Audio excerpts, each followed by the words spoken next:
The Knicks, they win 119-111 at home in their season opener against the Cleveland Cavaliers. They were without Mitchell Robinson, without Josh Hart, Dexter Henry, DJ Ria, who rocked with us through the game, bringing that energy that she does on the court.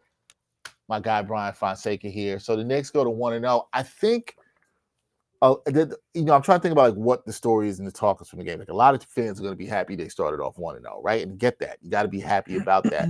But I do think the way Mike Brown used his lineup tonight is going to be a real talking point. It's what jumped out to me a lot is, okay, the rotations, how they went through stuff, how everybody stepped up. What stood out to you guys? Like, what's the one thing when you look at this game, you're like, yo, this jumped out to me about the Knicks in the first game of the season? I completely agree with you on that topic, meaning that I loved how he was incorporating everybody on the squad. Everybody got minutes, even if we'll try it. He said, let's try it, which is what I liked. Let's try it. It's not going to work. Okay, you're not going to play the rest of the game. Maybe another day, maybe another time. But I like that he tried it. I like that he tried different combinations of different guys, instilling that confidence. And once again, you can't knock it till you try it. So at least he tried it, and he could see like, oh, okay, he could produce. Other players, which is surprising, we talked about it several times tonight with Kolek. Like, he was one of the players that stepped up and was shining tonight in a way that helped bring some spark in certain stuff just because of those rotations. So I agree with that. Yeah, it's just, I don't know, just jumped out to me a lot what we saw. Because, again, if you watch the Knicks as we do, as New Yorkers, and people watch this team, it was so rigid in how the rotations were. Again, that sounds like I'm shading Tom Thibodeau, who's a fantastic coach. But I just think this is something that is going to benefit the Knicks long term. In today's NBA, I think you have to at least go 9 to 10 deep and you have to have the depth too. And you got to start giving guys chances to get better. How do you know if a guy is good if he doesn't get minutes? And if not, you get exposed. Right. And so be it. Then you're not on the team and somebody else can come in and replace you. Good night. Right. How much did Ariel Hukporti learn tonight? How much did Trey Jameson learn in his minutes tonight? What did Tyler Kolek learn in the 14, 15 minutes that he played tonight? Those guys could have learned a lot of things that matters. What stood out to you, B? The minutes distribution was, I thought, key. So, in going back to it, because we referenced it a little bit earlier, you had 11 guys. Everyone played at least 8 minutes. Everyone but Trey Jameson played at least 12 minutes. Off the bench, pretty even except for Deuce, who had 26 minutes, as he should. He's your sixth man. He's like your true sixth man. 12 for Yabusele, 13 for Clarkson, 14 for Shamet, 14 for Tyler Kolek, who gave them good minutes. Deuce McBride, by the way, was a plus 17. Plus minus isn't perfect, but that reflected how effective I thought Deuce was tonight. And then with the starters, OG 38. Again, no Josh Hart and didn't play Pacome Dadier. 31 for Towns without Mitchell Robinson. I think that's pretty big. And they were able to steal some Townsless minutes because Hukporti was out there. Jameson was good enough in his minutes or good enough defensively in his minutes. Hukporti wasn't a terror on offense and was active on the glass for at least the first few minutes until they robbed him of a rebound, but we won't talk about that anymore. We're still all mad about that. And Mikal Bridges, who I thought was great tonight on both ends. It won't pop on the stat sheet in an obvious way, but if you watched, he was all over the place defensively. He led the team in assists. He was getting to the rim. He led the team in assists. He was distributing well, by the way, 6 assists, 0 turnovers, which is great from the forward position. Jalen Brunson, he was off from the field. He was 1 for 9 from 3. He was 5 for 18. But when you're a hooper and your shot's not falling, get to the free throw line. 12 for 13, made nearly every free throw. I was about to say he was 1 for 9. I was like, I swear he was out there doing things. He was doing things. Yeah. So I thought Mike Brown did a good job of hitting the right notes. He rolled with Kolek a little bit longer because Kolek was playing well. He probably, pulled Yabusele and didn't play him as much because Yabusele, wasn't really doing much. Jordan Clarkson, seemed hesitant to play him. So I'm curious what happens when Josh Hart and Mitchell Robinson get back into the fold. But overall, I thought it was a really good game, and they were able to withstand some runs. They recognized that, hey, without Darius Garland, Cleveland could have a tough time creating some shots. You have Donovan Mitchell going off in the third quarter. He didn't do that in the fourth quarter. So I thought overall, it's really, really probably B+ if you want to give it a rating, so to speak. Like, there's some things that you could have done better, but I thought that they did really, really well. And the rotations, that was interesting. They went legitimately 11 deep, so we'll see if that carries over against Boston, who wants to play with a lot of pace on Friday. Yeah, I think that's going to be interesting to see how this carries over. And I think you just mentioned a lot of people. There were some Knicks players that looked really good in this game. Mhm. It's funny. I was looking at the box score and I'm like, who do you pick here for like an MVP of the game? Who's the man of the game that we're going to give it to? OG. I think you got to give it to OG because I Yeah. thought he was I so think good on the OG glass. But my defense, everything was really Yeah. good. I think my honorable mention here, like runner up right behind, has to be Mikal Bridges. I think Mikal Bridges had a fantastic Totally game. agree. Played in the flow of the game, like Bryan said. Not to shade Jalen Brunson, but no, Brunson's always going to be Brunson doing Brunson Right. things. But we even talked about it. Yep. The confidence that you can see the difference between Deuce and Mikal is amazing. Mhm. Like they just look more confident. They look like real Knicks. Yeah. Knickerbockers. Those two players, right? Like we were talking about it every year, like Deuce and Mikal. And I don't want to add OG into this conversation too, because I really believe in this Mike Brown offense and the way he's got his wings running to the corners, the way he's got guys cutting and moving out the ball, and they know they're going to get the ball. I feel like all three of these guys could have really good years. Like I think 100% on offense, I'm a defense. Well, 100%. Mikal and OG, we know we're getting for them on defense, right? Wingstop showed up on that end today. Yeah, they did. Wasn't always the case last year. No, But chemistry. I mean, how much of that is because they're fresher? Yeah. Or they had a year to do this. Yeah. They had a year to play together. You Yeah. know, they didn't have time Yeah. last year. And some of that matters too.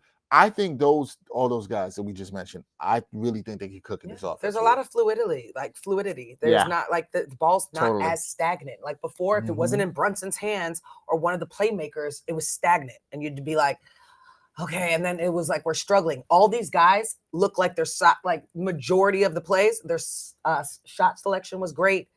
Where they were, they're placing on the floor for spacing. I was like, okay, I like this. And plus, I like the fact that if we're going to run Golden State basketball and keep that moving, that benefits us. Because even if you just said we have the problem against Boston on Friday, if they want to keep that pace up, we looked good pace-wise. Like, I think Cleveland was kind of like, wait, they're moving a lot. Like, I think they were expecting us to be more stagnant. I agree with that about pace. Pace is a big word that was used around the Knicks, and I'm intrigued to see. It's one game, so where like how fast they actually played. Yeah. And I kind of want to look at this. I'll wait till probably Sunday to look at my cleaning the glass statistics and see where they are after the Miami game. Yeah. But I do think my eye test told me they were moving faster. And you know this, Ria, from playing too, and Bryan knows this too, us covering ball. Pace is not just running up and down the court. It's about how you move the ball, even in the half court, right? Like and when you pass, where are you going after that pass? You don't just pass and go, all right, I'm here. No, you pass, you move, you screen. Like they were moving.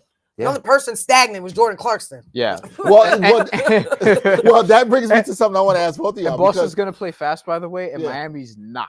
They So don't play that's going to fast. be interesting. Which is why I want to look it over a multitude of teams. Right. But let me ask y'all this. If you had something to say, okay, there's things I liked here. Bryan said he calls this a B+ game. That was a grade he gave it. Yeah. What are things that you feel they got to clean up before Boston or get better? Where would you like to see this team improve going forward, or even if you just go to the next game? What do you want to see them improve, Ria? Improve. I think they did well tonight. There might just be some questions about some shot selections. I'm having a problem saying that tonight. That's probably what the problem was. But that could be one of my issues. But everything else, I love the development of where we are going or where we can go. Okay. But that was like probably the only thing was about some shot selections that could have bothered me. That would have bothered you a bit. Yeah, and then defense, obviously, we have to get better on defense. But that's fine. Because you can't let one player just go off for 21 points and not shut it down. We shut it down and we fixed it, yes, fourth quarter. That's true. Which is called coaching. But other than that, like what else? You want to fix it when it counts. Exactly. And because Cleveland, yes, they're a great team, but what happens when they go on a run and we can't stop the bleeding? That's true. The Knicks did cut away. What about you, B? Where do you feel like you looked at this, be like, hey, I like some things, but this is where they can clean things up? I think defensively, there were opportunities that Cleveland didn't fully take advantage of. And in some instances, they just missed open shots that I feel like they created well, like moving the ball and actually dribbling into some pull-ups.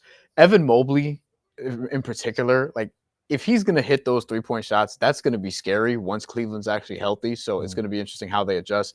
Jared Allen being a non-factor, I think part of it was defense. That was a sick block by Wemby, by the way. Part of it was defense. And part of it was also just Jared Allen being a non-factor, which without Mitchell Robinson is a little worrisome. And it leads me to, I know Kenny Atkinson loves him, but and Cleveland doesn't have a lot they can do trade-wise because of their apron situation. But I do wonder if this is a game where they look at it as we were unhealthy, or they look at it as we need to do something with the roster because they have to combat maybe the Knicks' size or maybe the way that they can attack the glass. Because even though they didn't have all their size today and they're missing 2 of their 3 best rebounders, they were able to attack the glass. So I thought that was done really well. But I think defensively, there are some things they're going to have to clean up. And offensively, even like it wasn't always fluid, you know. I do think that there was more fluidity to it, but it was still kind of clunky at times. And there was still some shot selection that you can clean up along the way. But it's the first game of the season. Yeah. You want to win and get out of there and get out healthy. They did that. The rotations look good. A lot of players look comfortable. Tyler Kolek looked really comfortable with the ball. I want to get to that. So that's something that's worth monitoring going forward. And it's just one game, so we'll have to see. Like once we get a 5-game sample size, a 10-game sample size, 20-game sample size. 20 is kind of like the key marker for me because that's a quarter of the way through the season, and we're not going to be there for another month and change, almost 2 months. Yeah. You just mentioned Tyler Kolek, 7 points, 2 assists. No turnovers tonight. He was a +2. No turnovers in 14 minutes. No turnovers, 14 minutes. Played 14 minutes. Mm-hmm. There was a lot of questions about whether or not he could be the backup point guard on this team. There's still questions. And there still can be questions about that. But does this showing give you enough to say, okay, is it I still need to see more? I'm confident giving him those 14 minutes again on Friday against the Celtics. Are you confident saying like, okay, here, take these 14 minutes. Let me see what you can do with it. Because of Malcolm Brogdon's retirement, you kind of have to continue to give him the minutes. Right. And if Jordan Clarkson's going to be that little of a factor, then yeah, it looks like Tyler Kolek's going to get this run. It's good. Like this is what you wanted to find out. This is what people wanted to find out last year. Yep. And I still want to find this out with Pacome Dadie, by the way. But if you have to earn it ultimately to get the playing time. But if he's going to continue to be out there and they're going to try to develop him, okay, let's see what he does in a 14, 15, 20 game sample like we're talking about. If he does this, every game, then yeah, he's going to continue to play, but it's not going to be a straight line. Like development is not going to happen in a straight line where he's just never going to turn the ball over. And the main thing we're going to keep watching with him is defense, because it's not like he's giving up all the points, but every time he's on the floor, they go at him. Their eyes are lighting up and they're like, screen him, or let me ISO him, or they're just trying to get him involved because they know he's the pressure point. He's the weak link there, so to speak. And this is a league that people are saying is in the weak link era. That's who they're going to, Wemby's sick. That's who they're going to be targeting, especially in a playoff series. So how he continues to navigate that is going to be by playing. Like if he's going to get better at it, he has to get better at dealing with it, and he's going to need to continue to get reps. He needs to get reps. Now, Ria, what I want to ask you, because you talked about Jordan Clarkson a lot during this game, and in some way, Kolek's minutes are a reflection of Jordan Clarkson because Mike Brown does not trust him to be the backup guard. But Clarkson, shaky minutes, 13 minutes today. Some people said they thought he should be the 6th man. He was the 9th man. He was getting 6th man of the year bets. You need to prove that. Like, I understand because of his name and where he came from and all this, but even in his last few years of play, like they were okay. It's not like he was like the main guard or like doing anything. He was okay. It was okay. I don't know if he's going to be. I don't know what you sold on his role, but you're right. He's getting 6 man of your bets. He's been in that conversation. But if you get 13 minutes, he's 2 of 7 from the field. He looked clunky. He looked better in his last couple of preseason games. Tonight, he just, again, one game. I'm going to preach it. It's one game on all of this stuff. It's a mental thing, and you have to get it. It's also, you have to understand, too, playing in New York is a different breed, bro. Playing in New York is a different breed as a player. You have to have heart. You have to gain a whole nother type of confidence within, because everybody's coming for you. We'll love you today, and then tomorrow you have a bad game. Asshole, fuck you, get out of here. Like, it's crazy. So you got to be like, brush it off. You know what I'm saying? Like, you just got to keep it moving. And on top of that, playing in New York now. Yes. Not 10 years ago when you had Alexi Shved and you had like some social media. Some of those teams. It's playing in New York now, as we called it, the most pressurized season they've had in basically 30 years. Yes. Like this is a different animal to walk into. And you'll get exposed easily. And that's like, not to not say that, but like I just saw, this is my 2nd game. I didn't even watch some of the other preseason games. I only caught glimpses, but I actually fully watched through the game. And I've watched him play, and I could just tell out of everybody, okay, he might play my Clarkson. That's the only reason why I said that, because I'm like, the big household name that you have, and this is what you're going to produce. You can't even go blow by your person and make the layup. You can't even make the layup. Like, and that's not today. That was the last preseason game that I was physically at. So I'm like, all right, bro, So you got Clarkson concerns. Clarkson's gonna. I'd say it's Because something. he's good to me, but you're not showing supposedly how good you are. That's all I'm saying. And look, he's 33. Yep. And he's in his 12th season. So He looked good though. Don't get me wrong. He's fine. He's fine. Okay, but I'm talking about his game. Clay's like, I want to see on the court. he'll have to beat the washed allegations if they start to come. So that's something to watch out for. Because look, I thought it was a good signing considering it was on the veteran minimum. It cost you nothing, and I think it can work. But look, 33, going to be 34 in June. Maybe you're in the finals then, maybe not. And 12th season, yeah. I mean, Father time comes for us all. So Listen, we'll see. I think the thing Knicks fans could be encouraged about today is, for me, is the rebounding, 48-32. They out rebounded 9-4 on the offensive glass. Wow. I thought that was good. One of the things I was keeping an eye on throughout this game was, okay, how many threes were the Knicks getting up? And this kind of shocked me because I didn't think they got up that many threes as they did, but they did get up 40. Mike Brown said he wanted around 40 over. I thought they took some quality threes. They're chucking them, but like as you said, yeah. 14 of them. They got some quality ones. 40. How many did did Cleveland It put didn't up? feel like 40. Cleveland put up Comparatively? 46. They Yeah, had I felt 19 of like them. it. So he shot 41%. Knicks shot 35% from downtown. So they were like Knicks got to the line way more. way though. more. Yes, And that's it. way They got to the line 36 times. Cleveland they doubled it, 18 for Cleveland. Right? That was a lot. It That's was like why, because 20. I was like, I remember them going online because in my head I'm like, they attacked the majority of the game. That's They what I were could think. more aggressive. I think than they that. put up a graphic before halftime where it was like 20-3 in terms of free throw distribution. Something Yeah. close to that. 20-3? Yeah, where the Oh, Knicks wow. where the Knicks got to the line like way more. They had 3 free throws at one point in Cleveland. It was an and one, and then 2 free throws that either Donovan Mitchell or Evan Mobley took.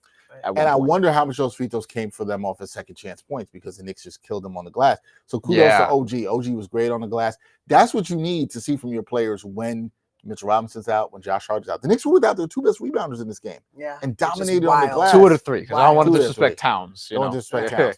But 2 of the 3 best rebounders in this game. Yeah. And they dominated on the glass. And that's a really encouraging sign going forward. So Yes, I sir. think Knicks fans can be encouraged.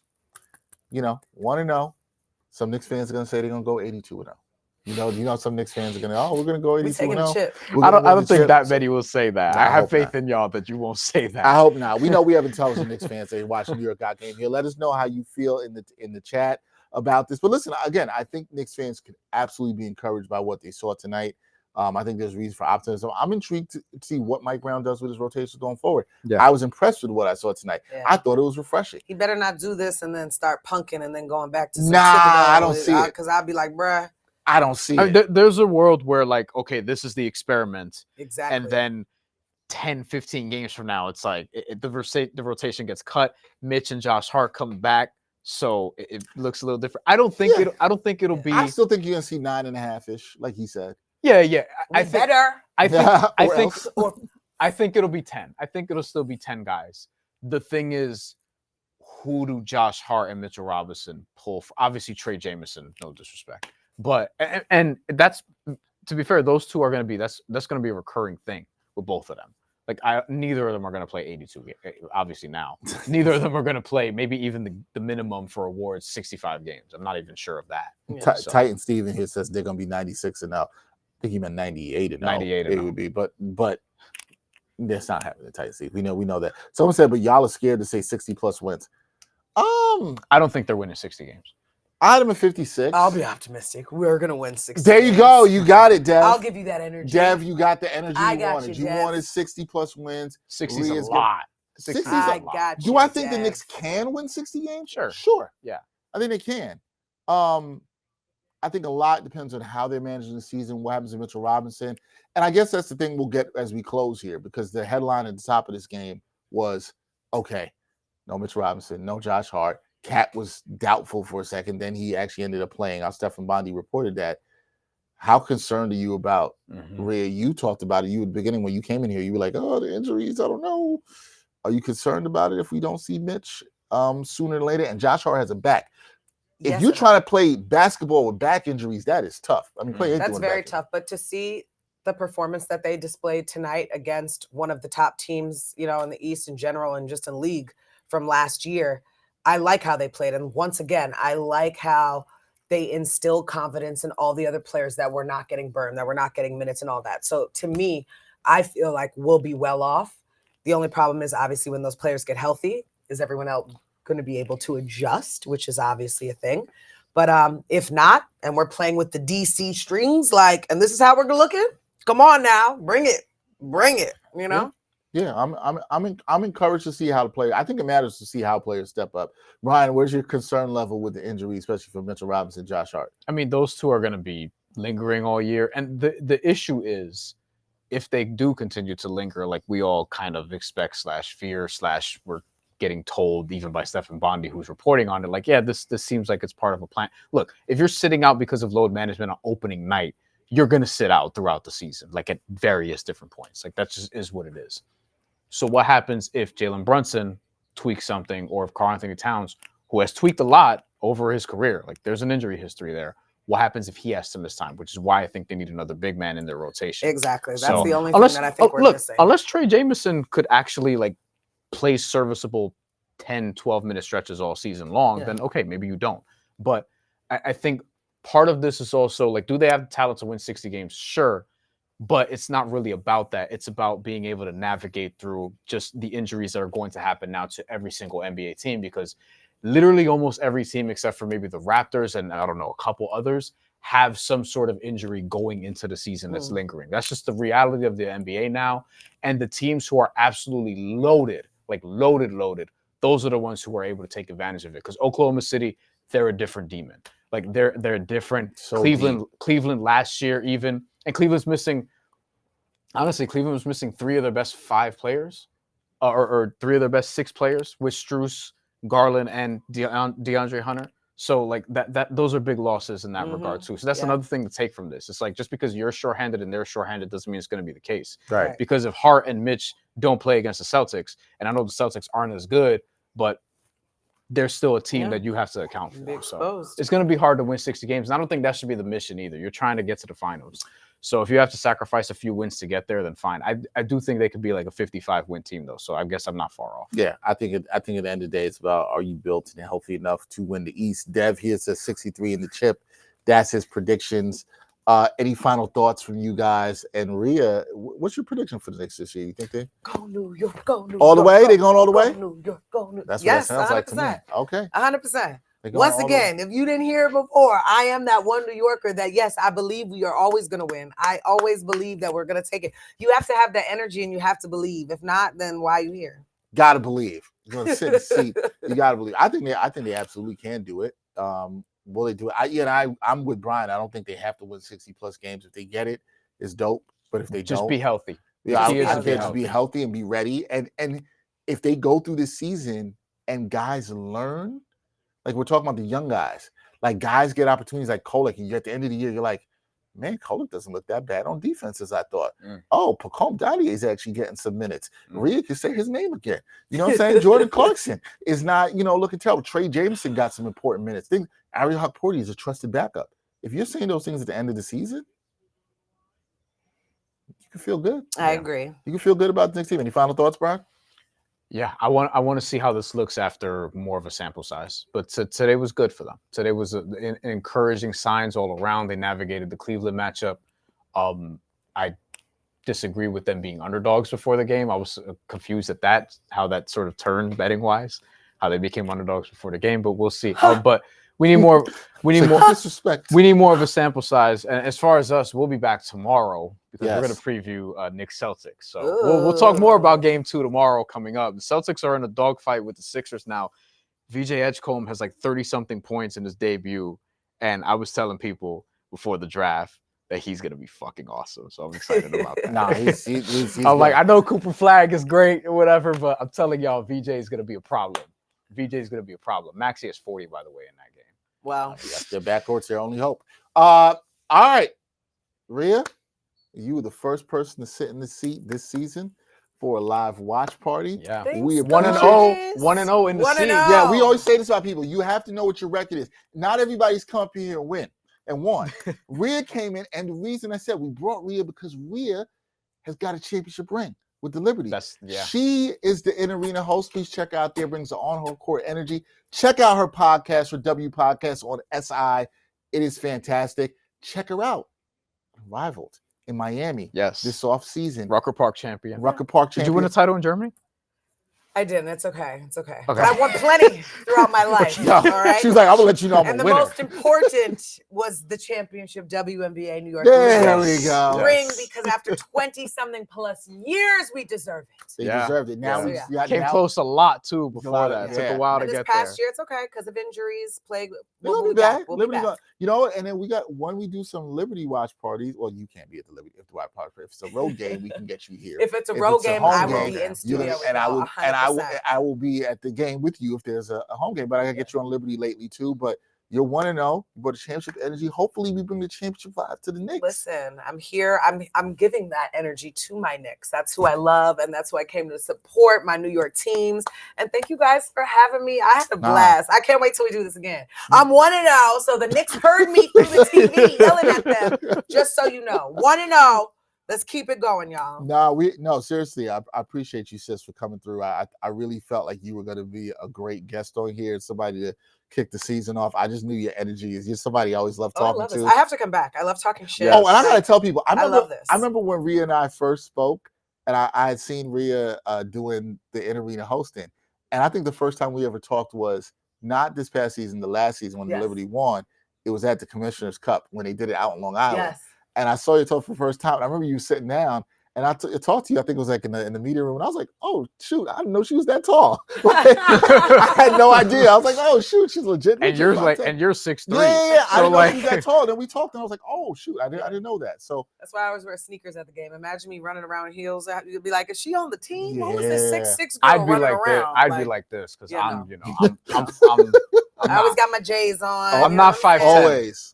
Always got my J's on. I'm not 5'10". Hey, I love, I tell you this all the time. Always love everything you do, the energy you bring at the games. Always a pleasure seeing you at the games. You brought that energy here tonight. Oh, thanks, we guys. appreciate you. Our fans were loving you in the chat. So we gotta have you. We gotta have you back. For sure. We definitely got to have you back. Ria's sending back the love to everybody. Bryan and I, live show tomorrow, 7:00. Yes. We will have a guest with us to break down Knicks Celtics. So that should be fun to talk about that. And then we have more stuff coming your way. Watch party Tuesday. Watch party. The next one will be Tuesday. Knicks at Bucks. We'll let you know who the guest is going to be for that. Knicks at Bucks. Giannis talk should be fun. We're gonna get you back soon. We got it. This is a vibe. We're gonna get you back. We're gonna get you Shout back out to soon. all of the fans that tuned in, chiming in, especially on the chat. We love you, and it wouldn't be this without y'all. No, it wouldn't be nothing without the people. Thank you to everybody for tuning in. And support button. us in our own independent ventures as well. Yes, we got YouTube channels, we got social medias and stuff that we're trying to build. So support that. Happen. Hit that like button. Hit the subscribe button for the New York Post Sports YouTube channel. Support all our other stuff. Yes. Blue Rush, Up in the Blue Seats, Straight Out of Flesh and Pinstripe Post, Gangs All Here, all the good shows. New York Got Game. Hit that and subscribe. Thank you to all the people behind the scenes who make this look good. Especially the snack guy. Thanks for my snack. Nikolai, that's your name now, Snack Guy. We're going with Snack Guy. Shout out to Nikolai Jackson, technical director, producer Tommy Hogan, associate producer Tommy Cohen, and our editor Wesley Splain doing a fantastic job. We appreciate all of y'all making it look good. Shout out to you, the fans. That is Bryan Fonseca. This is DJ Ria, the one and only. I'm Dexter Henry. We'll catch you next time on another edition of New York Got Game. Peace. See you tomorrow. Bye, guys.